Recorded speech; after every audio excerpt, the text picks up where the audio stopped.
김병기호가 닷을 올렸습니다. 진심으로 축하합니다. 김병기 원내대표의 말처럼 앞으로 6개월이 개혁의 골든타임입니다. 지난 주말 구성된 민주당 원내대표단은 이재명 대통령의 실용주의 국정철학과 다양한 민생 입법을 주도적으로 추진해야 할 중대한 책무를 지니고 있습니다. 민주당 지도부는 원내대표단과 함께 한마음 한뜻으로 힘을 모으겠습니다. 함께 뿌린 씨앗이 풍성한 결실로 이어질 수 있도록 최선을 다하겠습니다. 김용영과 여인영 등 내란숙의 일당에 대한 구속기간 만료일이 임박했습니다.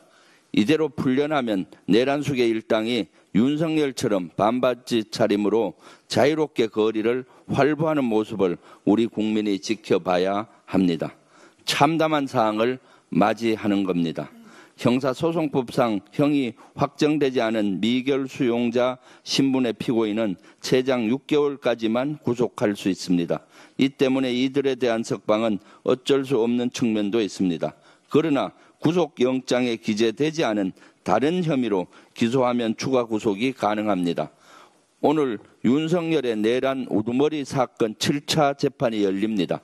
우리 국민은 내란숙의 일당이 자유롭게 거리를 활보하는 모습을 결코 원하지 않습니다.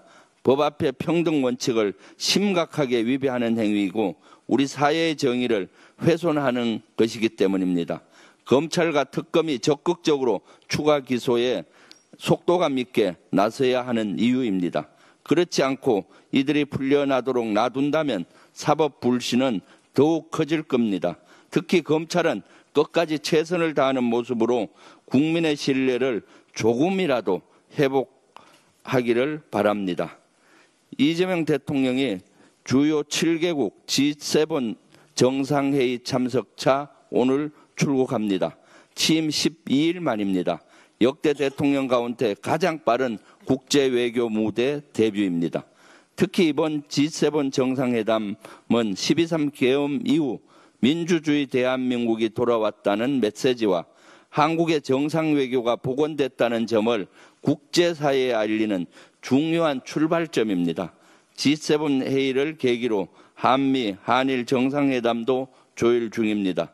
일정은 물론 장소와 의제와 메시지 등 챙겨야 할 것들이 많습니다. 대통령실이 잘 준비하고 있지만 취임 12일 만에 진행되는 첫 외교 무대니까 국민 여러분께서 긍정적으로 지켜봐 주시면 고맙겠습니다.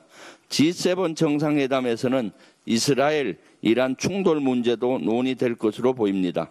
세계 평화와 글로벌 경제를 위협하는 심각한 문제이기 때문에 참가국 정상들이 공동성명을 발표할 가능성도 있습니다. 앞서 우리 대통령실과 외교부는 이스라엘과 이란을 비롯한 모든 당사자에게 자제를 요구하고 군사적 긴장에 반대하는 입장을 명확히 밝힌 바 있습니다. 민주당도 이 같은 입장에 적극 지지합니다. 양국이 자제력을 잃지 않고 대화를 통해 문제를 해결할 수 있기를 진심으로 바랍니다.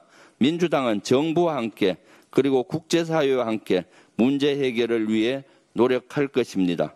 평화가 곧 경제입니다. 안보가 곧 민생입니다. 사실 이번 이재명 정부는 인수위 없이 출발을 했습니다. 그렇기 때문에 아직 대통령실 구성도 제대로 되지 않고 내각도 구성되지 않았습니다. 신속한 내각을 구성을 해서 국정 안정을 취해야 합니다. 내란 청산을 통해서 경제위기 극복을 조속히 해야 합니다. 그럼에도 불구하고 국민의힘은 인사검증 명목으로 국정 발목 잡기 네거티브에 골몰하고 있습니다. 김민석 국무총리 후보자 인사청문회 기간을 연장해야 한다 등 이런 엉뚱한 소리들을 하고 있습니다. 국민의힘은 더 이상 이렇게 인사검증 명목으로 국정 발목을 잡을 것이 아니라 신속히 내각 구성하는 데 협조하십시오. 반성 없이 국정 발목을 잡기만 한다면 계속 내란 옹호 정당, 내란 정당이라는 오명을 계속 썰게 될 것입니다. 내랑 정상 없이 어떻게 민주주의를 회복할 수 있겠습니까? 내란 청산을 위해서도 새 정부에 힘을 실어줄 것을 간곡히 당부드립니다. 이상입니다.